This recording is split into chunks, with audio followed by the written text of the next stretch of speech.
আগামী 2029 সালের লোকসভা নির্বাচনে প্রধানমন্ত্রীর মুখ মমতা বন্দ্যোপাধ্যায়। কি এটা শুনে চমকে গেলেন?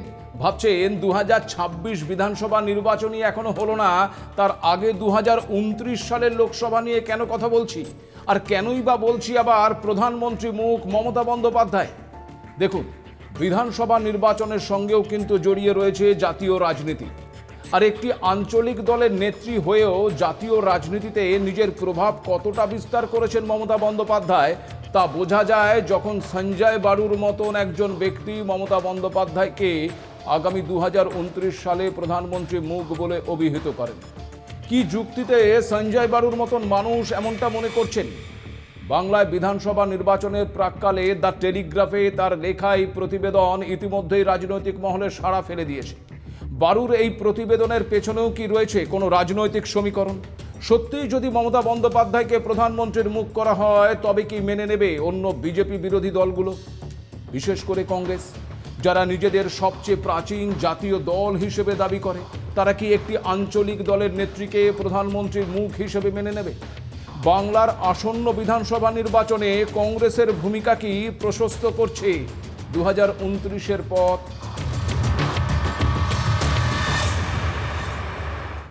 নমস্কার, আপনারা দেখতে শুরু করেছেন এডিটর্স ডায়েরি। আমি ভাস্কর দত্ত আপনাদের আরও একটি নতুন এপিসোডে স্বাগত জানাই। 2026-এর বিধানসভা নির্বাচনকে কেন্দ্র করে এই মুহূর্তে সরগরম বাংলার রাজনীতি। এসআইআর আবহে সেই পরিস্থিতিকে আরও উত্তপ্ত করে তুলেছে।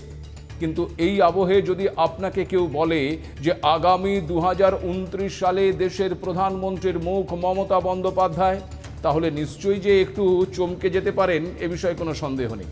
না, আমার মতন একজন সাধারণ ব্যক্তি কিন্তু একথা বলছে না।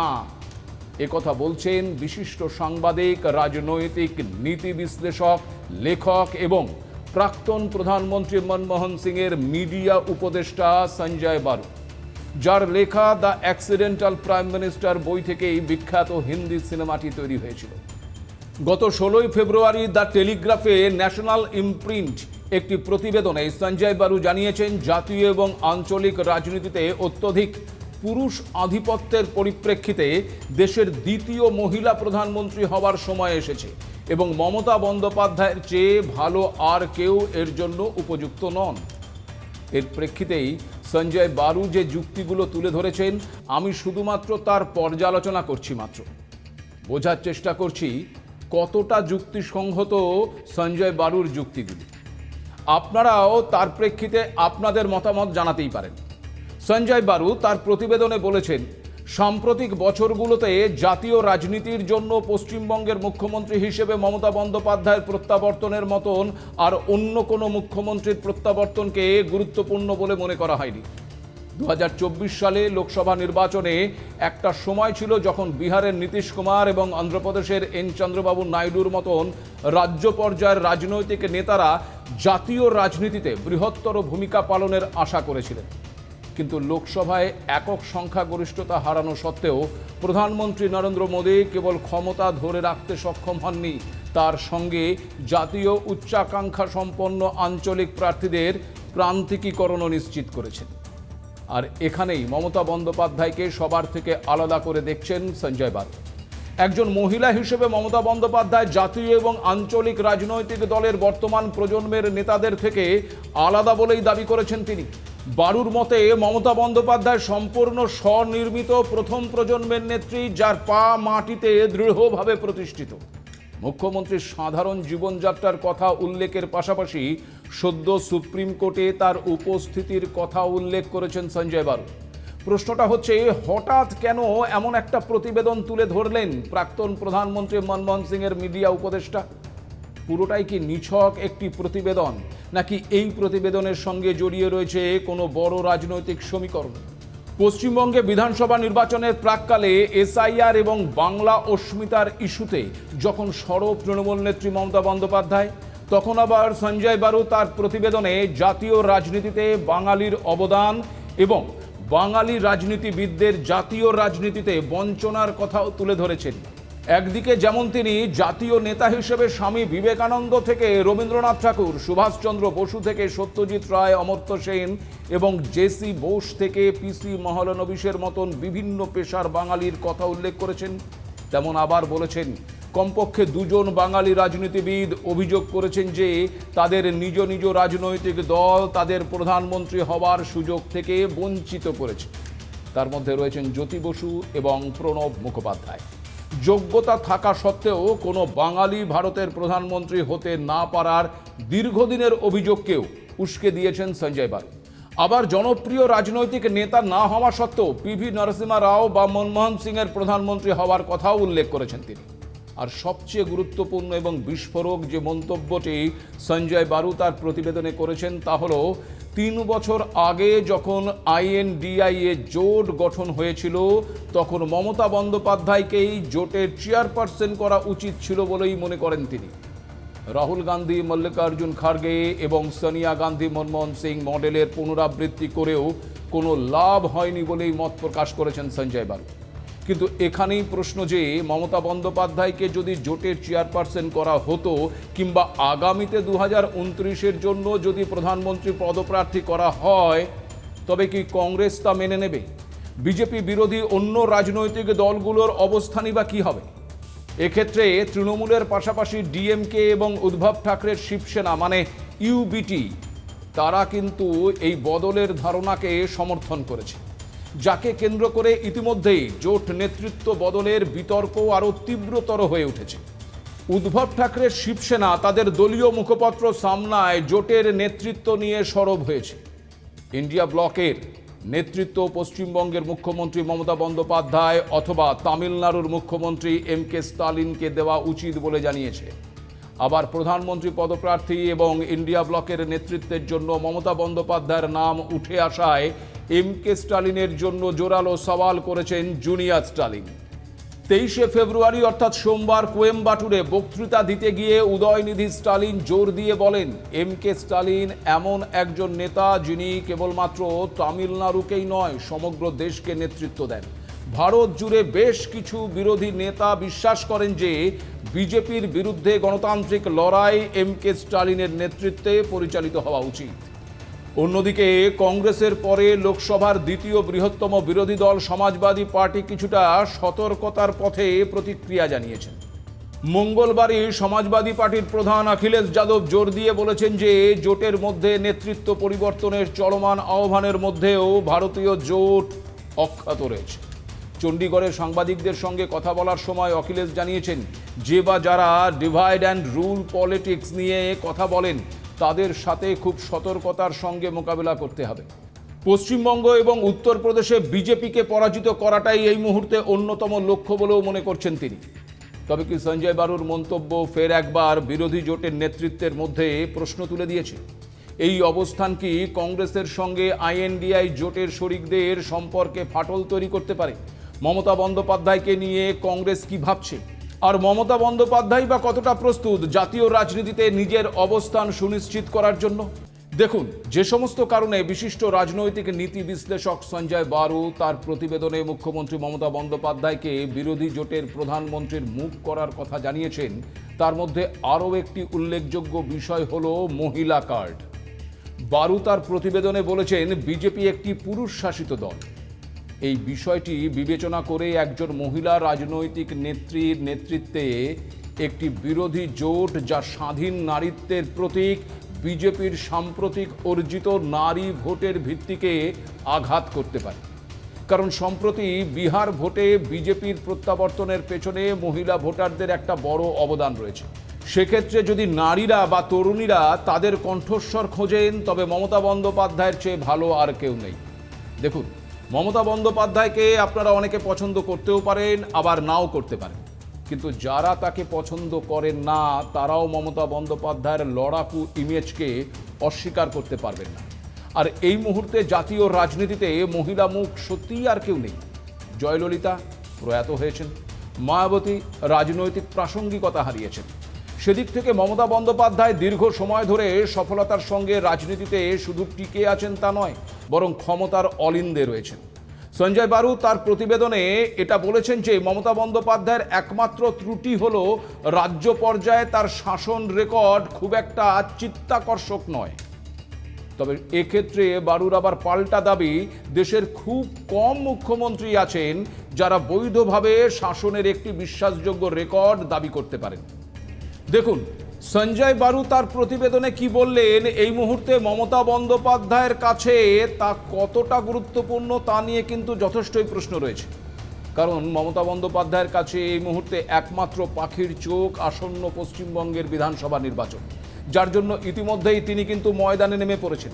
দেশ জুড়ে এসআইআর সংগঠিত হলেও একাই এসআইআর এর বিভিন্ন ইস্যুতে ক্রমাগত লড়াই চালিয়ে যাচ্ছেন। কেউ তার এই লড়াইকে নেতিবাচক বলে বলতে পারেন, আবার কেউ ইতিবাচক বলতে পারেন, কিন্তু মমতা বন্দ্যোপাধ্যায়ের এই লাগাতার লড়াই, রাজ্যের মানুষের কথা বলে সশরীরে সুপ্রিম কোর্টে পৌঁছে যাওয়া, এই সব কিছুই আগামী নির্বাচনে তার পক্ষে অনেকটাই সহায়ক হবে বলে কিন্তু মনে করছেন রাজনৈতিক বিশেষজ্ঞ মহল। আর সেসব কিছু বিচার করেই কি এই মুহূর্তে জাতীয় কংগ্রেসও একেবারে বাংলার একক লড়াইয়ের সিদ্ধান্ত নিয়েছে। কংগ্রেসের তরফেও মমতা বন্দ্যোপাধ্যায়ের হয়ে গলা ফাটাচ্ছেন প্রবীণ নেতারা। আপনাদের জানিয়ে রাখি, মমতা বন্দ্যোপাধ্যায়ের হয়ে শুধু সঞ্জয় বারু, উদ্ধব ঠাকরের শিবসেনা নয়, মুখ খুলেছেন কংগ্রেসের প্রবীণ নেতা মণিশঙ্কর আইয়ারও। সংবাদ সংস্থা আইএনএস তার সঙ্গে কথা বলার সময় আইয়ার বলেছেন, পশ্চিমবঙ্গের মুখ্যমন্ত্রী মমতা বন্দ্যোপাধ্যায় বিরোধী ইন্ডিয়া ব্লককে টিকিয়ে রাখার কেন্দ্রবিন্দু। কংগ্রেস নেতা রাহুল গান্ধীর উচিত ছোট দলগুলোর নেতাদের ইন্ডিয়া ব্লক পরিচালনা করার অনুমতি দেওয়ার। প্রবীণ কংগ্রেস নেতা আইয়ার আরও বলেছেন, মমতাদি ছাড়া ইন্ডিয়া জোটের INDIA সবই শেষ হয়ে যাবে, কারণ মমতা বন্দ্যোপাধ্যায় এই জোটের নেত্রী। আইয়ারের এই মন্তব্য কিন্তু যথেষ্টই তাৎপর্যপূর্ণ বলে মনে করা হচ্ছে।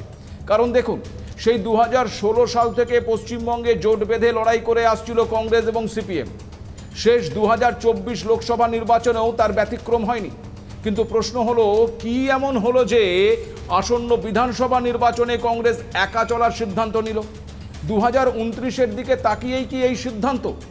কারণ 2029-এর দিকে তাকিয়ে শূন্যে পৌঁছে যাওয়া সিপিএমের ওপর বাজি ধরার থেকে তৃণমূলের সঙ্গে সখ্যতা গড়ে তোলাটা কংগ্রেসের কাছে বেশি প্রয়োজন নয় কি? প্রথমত, কংগ্রেস এককভাবে লড়াই করলে বাংলায় লড়াইটা হবে কিন্তু চতুর্মুখী। এক্ষেত্রে যেখানে তৃণমূল কংগ্রেস কিছুটা দুর্বল, সেই কেন্দ্রে যদি তৃণমূল বিরোধী ভোট কংগ্রেসে কিছুটা চলে যায় বা কংগ্রেস কিছুটা কেটে দিতে পারে, তবে তাতে কিন্তু বেনিফিট পেতে পারে তৃণমূল। আর দ্বিতীয়ত, এমনটা হলে কংগ্রেস এবং তৃণমূল আরও কাছাকাছি আসতে পারে। তৃতীয়ত, 2029-এর কথা মাথায় রেখে তৃণমূলের সঙ্গে সখ্যতা গড়ে তুলতে পারলে বিধানসভা নির্বাচনে 2-1টি আসন আবার জিততেও পারে কিন্তু কংগ্রেস। সিপিএমের সাথে থাকলে কংগ্রেসের পক্ষে যা কখনোই সম্ভব হবে না, কারণ সিপিএমের প্রতীক উরকে দলে টানতে পারেন, কিন্তু মমতা বন্দ্যোপাধ্যায় সিপিএমের সঙ্গে কখনোই হাত মেলাবেন না। আর চতুর্থত, এই মুহূর্তে জাতীয় রাজনীতিতে কংগ্রেসের যে পরিস্থিতি, তাতে রাহুল গান্ধীর ওপরেও আর ভরসা রাখতে পারছেন না তার দলেরই বহু নেতা। ফলে তাদের কাছে এখন ভরসা শক্তিশালী আঞ্চলিক দলগুলো। সেদিক থেকে গোটা ভারতবর্ষে সিপিএম তথা বামেদের যা অবস্থা, তাতে জাতীয় রাজনীতির স্তরে জোট রাজনীতিতে ক্রমশই তারা গুরুত্ব হারাচ্ছে। যার জন্য অবশ্য সিপিএমের প্রবীণ নেতাদের ইগো আর পুরনো ভাবধারণাই দায়ী। যদিও এই বিষয়ে অন্য কোনো এপিসোডে আরও বিস্তারিত আলোচনা করা যাবে। এখন আসি মমতা বন্দ্যোপাধ্যায়ের অবস্থানের কথা। খেয়াল করে দেখুন, সাম্প্রতিক সময় মমতা বন্দ্যোপাধ্যায় কিন্তু তার রাজনীতির গতিপথকে রাজধানীর রাজপথে নিয়ে গিয়ে দাঁড় করিয়েছেন। এসআইআর কালে রাজ্যে যারা মারা গেছেন তাদের পরিবারের সদস্যদের নিয়ে দিল্লিতে গিয়ে কমিশনের সঙ্গে দেখা করেছেন। রাস্তায় নেমে দিল্লি পুলিশের সঙ্গে বাদানুবাদে জড়িয়েছেন। আবার সুপ্রিম কোর্টে দাঁড়িয়ে রাজ্যের মানুষের হয়ে বক্তব্য তুলে ধরেছেন। সর্বোচ্চ আদালতের তরফে কখনো লজিক্যাল ডিসক্রিমিনেন্সি নিয়ে, কখনো আবার আধার কার্ড এবং অ্যাডমিট কার্ডকে গ্রহণযোগ্য নথি হিসেবে মান্যতা দেওয়ার নির্দেশকে রাজ্যের শাসক দল নিজেদের জয় হিসেবেই দেখছে। সম্প্রতি বাজেটে ঘোষিত সামাজিক প্রকল্পের পাশাপাশি এই বিষয়গুলো ইতিমধ্যেই নিজেদের প্রচারে কাজে লাগাচ্ছে তৃণমূল কংগ্রেস। স্বাভাবিকভাবেই পশ্চিমবঙ্গের আসন্ন বিধানসভা নির্বাচনে যদি ফের একবার বিজেপিকে প্রতিহত করে ক্ষমতায় ফিরতে পারেন মমতা বন্দ্যোপাধ্যায়, তবে জাতীয় রাজনীতিতে তার অবস্থান যে আরও মজবুত হবে তা বলাই যায়। ইতিমধ্যে মমতা বন্দ্যোপাধ্যায় এমন কিছু বিষয়ে নিজের অবস্থান এবং মতামত পোষণ করছেন যা মূলত জাতীয় রাজনীতির অঙ্গ হিসেবেই মনে করছেন অনেকে। আপনাদের জানায়, গত 23শে ফেব্রুয়ারি লন্ডনে ব্রিটিশ একাডেমি ফিল্ম অ্যাওয়ার্ডস অনুষ্ঠিত হয়েছে। আর এই অনুষ্ঠানেই পুরস্কৃত হয়েছে ফারহান আখতারের প্রযোজিত ভারতীয় ছবি বুং। ভারতীয় সিনেমার এই সাফল্যের জন্য এক্সপোস্ট করে গোটা টিমকে শুভেচ্ছা জানিয়েছেন প্রধানমন্ত্রী নরেন্দ্র মোদী। তিনি বলেছেন, এটি সত্যিই এক বিরাট আনন্দের মুহূর্ত, বিশেষ করে মণিপুরের জন্য। এটি আমাদের দেশের অসাধারণ সৃজনশীল প্রতিভাকে তুলে ধরেছে। উল্লেখযোগ্যভাবে প্রধানমন্ত্রীর পাশাপাশি ফারহান আখতারের এই সাফল্যে খুশি মুখ্যমন্ত্রী মমতা বন্দ্যোপাধ্যায়। 23শে ফেব্রুয়ারি এক্স হ্যান্ডেলে মুখ্যমন্ত্রী লিখেছেন, বাফটার মঞ্চে মণিপুরী ছবি বুংয়ের সাফল্যে আমি অভিভূত। সমস্ত বাধা বিপত্তি অতিক্রম করে best children and family film বিভাগে এই পুরস্কার জয়। আর এই প্রথমবার কোনো ভারতীয় ছবি এই বিভাগে পুরস্কার জয় করল। গোটা টিমকে আমার তরফ থেকে অভিনন্দন। আপনারা গোটা বিশ্বকে গর্বিত করেছেন। মুখ্যমন্ত্রীর এই অবস্থান নিয়েও কিন্তু রাজনৈতিক মহলে ইতিমধ্যেই চর্চা শুরু হয়ে গেছে। দেখুন, আগামীতে কি হবে তা হয়তো সময় বলবে, কিন্তু একজন বাঙালি হিসেবে একজন বাঙালিকে প্রধানমন্ত্রীর আসনে দেখতে চাওয়ার আগ্রহটা মনে হয় সমস্ত বাঙালিরই রয়েছে। এটাও অস্বীকার করার নয় যে 1996 সালে জ্যোতি বসু প্রধানমন্ত্রী হতে পারতেন, সেই সম্ভাবনা তৈরি হয়েছিল, কিন্তু তার দল তখন তাকে প্রধানমন্ত্রী হতে দেয়নি। পরে জ্যোতি বসুই দলের এই সিদ্ধান্তকে ঐতিহাসিক ভুল বলে আখ্যা দিয়েছিলেন। আবার জোট রাজনীতি নিয়ে প্রণব বাবুর বই দ্য কোয়ালিশন ইয়ার্স 1996 to 2012 এই বই প্রকাশ অনুষ্ঠানে প্রাক্তন প্রধানমন্ত্রী মনমোহন সিং বলেছিলেন, প্রণব বাবুর ক্ষোভ থাকতে পারে তাকে প্রধানমন্ত্রী করা হয়নি বলে। তিনি যোগ্যতর প্রধানমন্ত্রী হতে পারতেন, কিন্তু তিনি এটাও জানেন যে এ ব্যাপারে আমার কিছু করার ছিল না। মনমোহন সিংয়ের এই মন্তব্যই প্রমাণ করে ভারতীয় রাজনীতির চাণক্য প্রণব মুখোপাধ্যায় প্রধানমন্ত্রী হতে পারতেন, কিন্তু তাকে সেই সুযোগ দেওয়া হয়নি। কিন্তু অনেক দিন পর সঞ্জয় বারু ফের একবার একজন বাঙালির প্রধানমন্ত্রীর মুখ হওয়ার বিষয়টিকে উস্কে দিয়েছেন। বারু এটাও বলেছেন যে অনেক দিন হয়ে গেছে আমাদের কোনো মহিলা প্রধানমন্ত্রী নেই। জাতীয় এবং আঞ্চলিক রাজনীতিতে অত্যধিক পুরুষ আধিপত্যের পরিপ্রেক্ষিতে যখন মহিলারা সকল পেশায় বৃহত্তর ভূমিকা পালন করতে শুরু করেছেন, তখন দেশের দ্বিতীয় মহিলা প্রধানমন্ত্রী হবার সময় এসেছে এবং মমতা বন্দ্যোপাধ্যায়ের চেয়ে ভালো আর কেউ নেই। এখন প্রশ্ন হলো, সঞ্জয় বারুর এই মতামত নিছকই তার নিজস্ব মতামত? তার মতামতকে বিরোধী জোটের অন্য শরিকরা আদৌ গুরুত্ব দেয় কিনা, কিংবা দেশের আমজনতার কাছে বারুর ভাবনার কতটা গুরুত্ব রয়েছে সেটাও একটা বড় ব্যাপার। কারণ প্রত্যেক ভারতবাসীরই কিন্তু মতামত দেওয়ার আলাদা আলাদা গুরুত্ব রয়েছে, আপনাদেরও রয়েছে। আজ এ পর্যন্তই, নমস্কার।